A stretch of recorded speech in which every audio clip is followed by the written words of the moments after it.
Exhibit A. Here's a modern day phone. Recognize it? Here's a phone from 150 years ago. Big difference, right? Stay with me. Here's a car from today. And here's a car from 150 years ago. Big difference, right? Well, get this. Here's a classroom of today. And here's a class we used 150 years ago. Now ain't that a shame? In literally more than a century, nothing has changed. Yet you claim to prepare students for the future? But with evidence like that, I must ask, do you prepare students for the future or the past?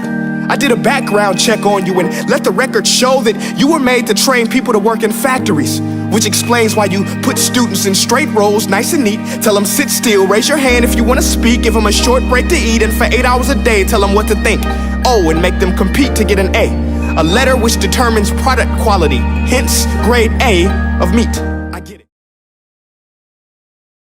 Let's be honest, teachers should earn just as much as doctors because a doctor can do heart surgery and save the life of a kid, but a great teacher can reach the heart of that kid and allow him to truly live. See, teachers are heroes that often get blamed, but they're not the problem. They work in a system without many options or rights. Curriculums are created by policymakers, most of which have never taught a day in their life. Just obsessed with standardized tests. They think bubbling in a multiple choice question will determine success. That's outlandish.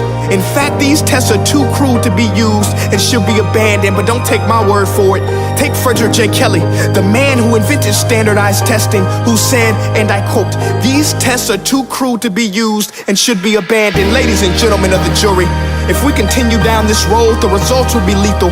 I don't have much faith in school, but I do have faith in people.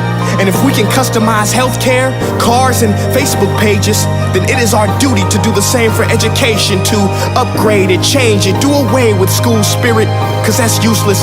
Unless we're working to bring the spirit out of each and every student, that should be our task. No more Common Core. Instead, let's reach the core of every heart in every class. Sure, math is important, but no more than art or dance. Let's give every gift an equal chance. I know this sounds like a dream, but countries like Finland are doing impressive things. They have shorter school days, teachers make a decent wage, homework is non-existent, and they focus on collaboration instead of competition. But here's the kicker, boys and girls. Their educational system outperforms every other country in the world. Other places like Singapore are succeeding rapidly. Schools like Montessori, programs like Khan Academy, there is no single solution. But let's get moving, because while students may be 20% of our population, they are 100% of our future. So let's attend to their dreams, and there's no telling what we can achieve. This is a world in which I believe. A world where fish are no longer forced to climb trees. I'll rest my case.